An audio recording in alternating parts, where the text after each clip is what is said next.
মথুরা রাজা রাজি ও ভাগ্যর দিন আর অভ্যর্থনাময় জয় সকলকে রামকৃষ্ণকে তবে অলপতে পাবকে নিশ্চয়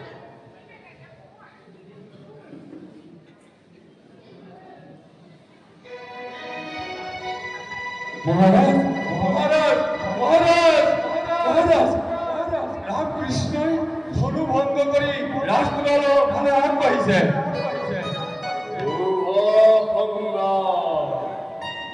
অতি সুন্দৰ ৰামকৃষ্ণ আহিছে এই পুৰস্কাৰ মহাৰাজ মহাৰাজ মহাৰাজ সাৰা অস্তি গ্ৰহণ কৰিল সঁচাকৈ চাবৰ উপস্থিত ৰণত পৰিল দে তেন্তে শংখ ঘণ্টা বজাই দে আনন্দ কৰ কৌশল জয়ত কৰি দে মহাৰাজ মহাৰাজ বিদ্ৰোহী সকলকে সোমাই আহিল মহাৰাজ বিদ্ৰোহী সকলকে সোমাই আহিল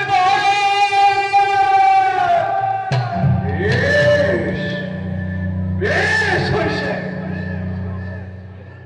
এই বিদ্ৰোহৰ অগ্নিশিখা জ্বলিব খেদিয়া ৰক্ত জুৱাবলি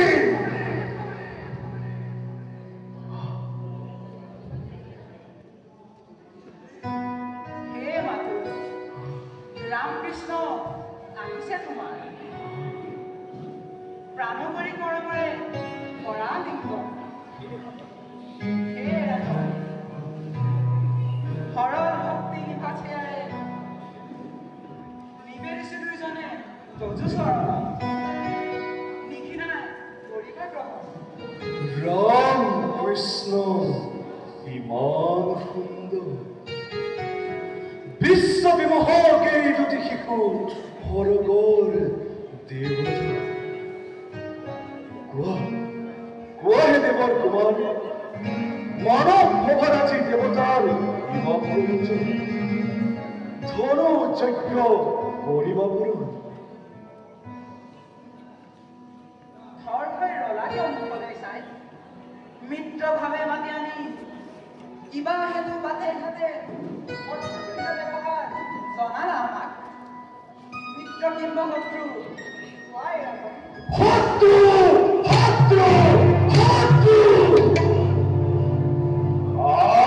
পাহি আহা মুহৰ তিথি শত্ৰুৰ নিচিনা কৰিব লিংগ শত্ৰু তুমি নোহোৱা আৰ্যৰ সন্তান তুমি এৰি দিয়া অন্যায় সভা পাহৰি পেলোৱা যত আখৰি বিক্ৰম তোমাৰ ন্যায় দণ্ড হাতত লৈ সাম্যমূৰ্তি ধৰি হে ৰাজন তুমি কৰা পৃথিৱী পালন শত্ৰু আমি নহওঁ তোমাৰ ৰামকৃষ্ণৰ চিৰনো শত্ৰু মোৰ ইমান মহান কম ভাগ্যৱান আছে কিয় তেন্তে মুগ্ধ হলা শত্ৰুৰ ৰূপত কি দেখা পালা শত্ৰুৰ ৰূপত মৰম মাধুৰ যেন জীৱন্ত চক্ৰ যশোদানন্দ নহো মই যশোদানন্দ মই দৈৱকী নন্দ জননী দৈৱকী মোৰ ভগিনী তোমাৰ দৈৱকী নন্দন কোৱা আছে যদি বক্তব্য মমতাৰ নাই প্ৰয়োজন দৈৱকীৰ অষ্টম পুত্ৰকে চিৰকাল চিন্তি আছো মই সমাগত সন্মুখ সেয়ে আজি মোৰ শত্ৰু ভাৱে মই গৈছো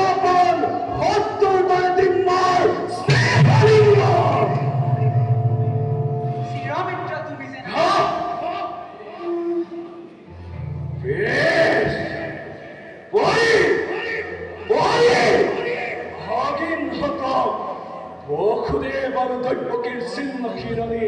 মোৰ দেহ মহান ধীৰে ধীৰে ৰাম কৃষ্ণৰ ৰূপ ধৰি আজি স্বয়ং কালন্তক জমাজি উপস্থিতটো No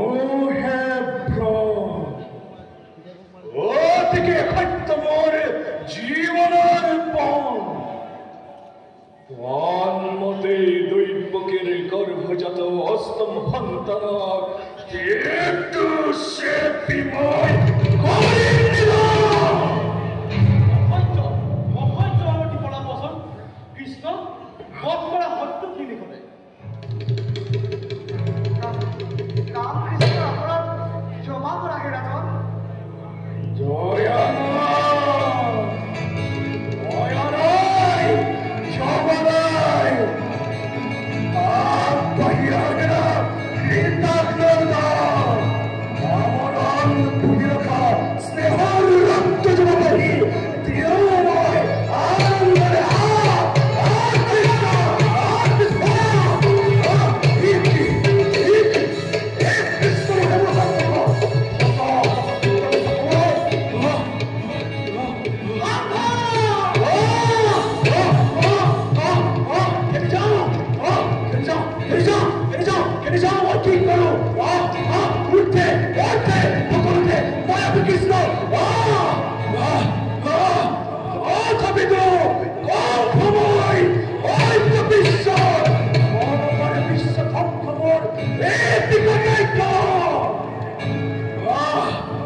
Stay hard, look,